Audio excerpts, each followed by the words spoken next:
how do we handle screen time with the kids? And to be honest, we don't.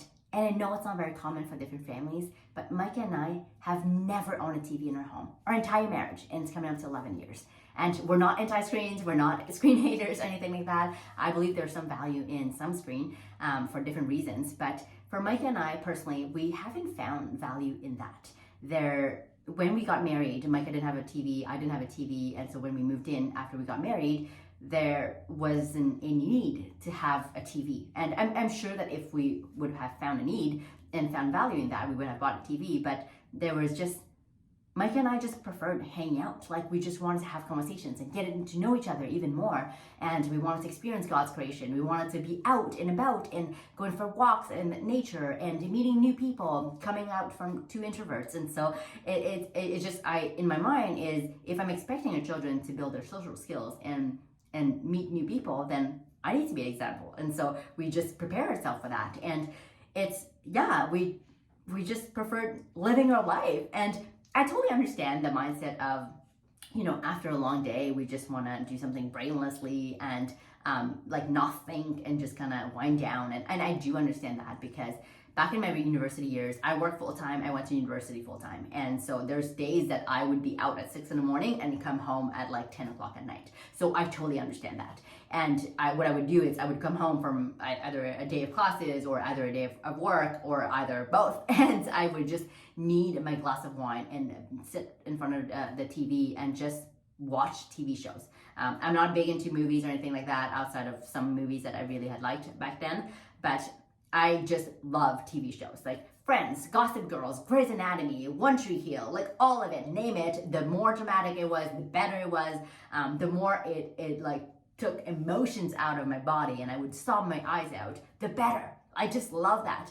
And one day I came to realization that when I would be feeling these emotions, it's because I was living the character's life and not my life.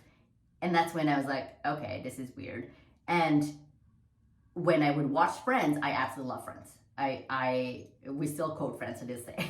And so, but I would watch Friends and then I would start kind of like social media, comparing myself and being like, oh, I wish I had like a group of friends like that. Like, that would be so awesome. And just kind of start to wish my life away kind of thing. And it just became like a red flag for me. God has given us one life and we get to live it fully.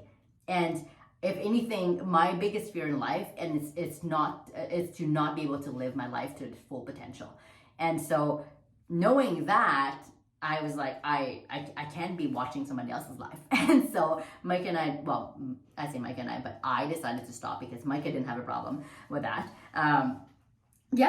He watched Friends for the very first time after we got married. So I had him watch that because I was obsessed with that. But anyway, and so it was just, it didn't make sense to me. And so, but I do understand the desire to do something brainlessly after a long day and after we're so exhausted and we just want to recharge. And so now what I do is I just go in a room and I sit there in silence and blank stare. And I know it's not very common. People think I'm crazy for that, but that's something I found. I got to learn about myself because I didn't have a TV to entertain me or distract me. I got to be with myself and to learn. I got to be with Micah and learn more about him and have conversations with him. And same for our girls, we get to know them more and have those quality time together.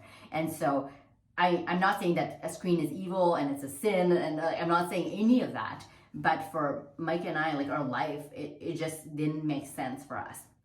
And so naturally, when we had children, we didn't have a TV in our home, so they didn't find a need in TV. And our children are not better than anybody else's children. They are exactly the same. They've just been having different examples. I guess that's what I'm trying to say. Whereas when we go to the restaurant or the dances and there's a TV there, they are completely glued to the TV. Like, they are like just blank staring at a TV and they are obsessed with that. And that just shows me how addictive TV is. And that's why we don't want that in our home.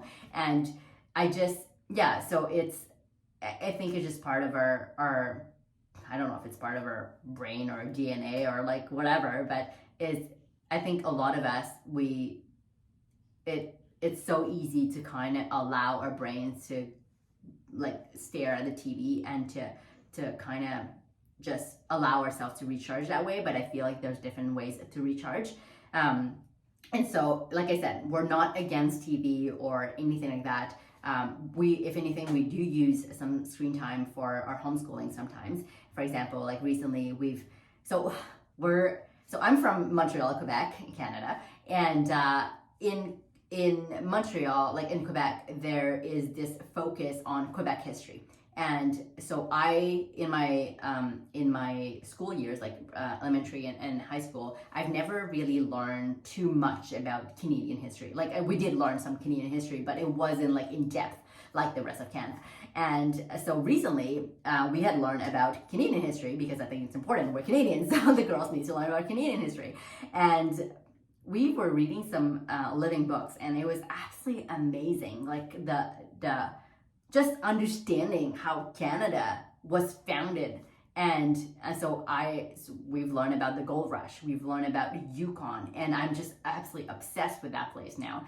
There's a city called Dawson City, and where there's the gold rush and the Klondike and whatever, how they lived before, and it's just so fascinating. And so the girls and I just went on YouTube and we typed like gold rush and for kids or whatever, and then we started watching that. And those things, I'm totally okay with screens. It is not a problem. Like for 5-10 minutes, it's not a problem at all. It's just when we are sitting in front of the TV and like just kind of brainlessly, and then we became soft after that. We don't want to do anything because we're just like, ugh. I don't know if that's you, but for me, that's what it is every time I watch a TV show after. And so, yeah, and I think a lot of it's like the girls we don't need to handle screen time because the girls are like, they see our example. So when they see us on the laptop and they see us on our phones, they know it's for a purpose. They know it's for work or a connection or doing research or whatever. Like we're not just sitting in front of the laptop, like just brainlessly scrolling or watching something.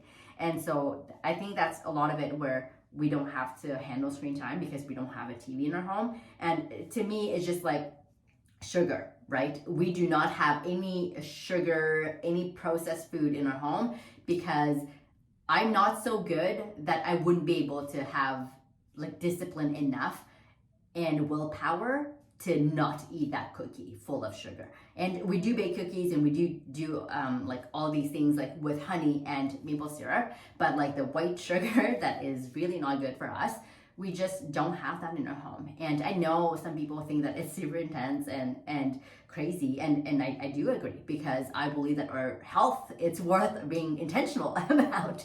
And so, but it's exactly the same thing where I'm not so good that if I had a TV in my home that I wouldn't just watch like Netflix, and we don't have Netflix either because of that. Like there's so many great things on Netflix, like all these documentaries and all these things that I could be learning about.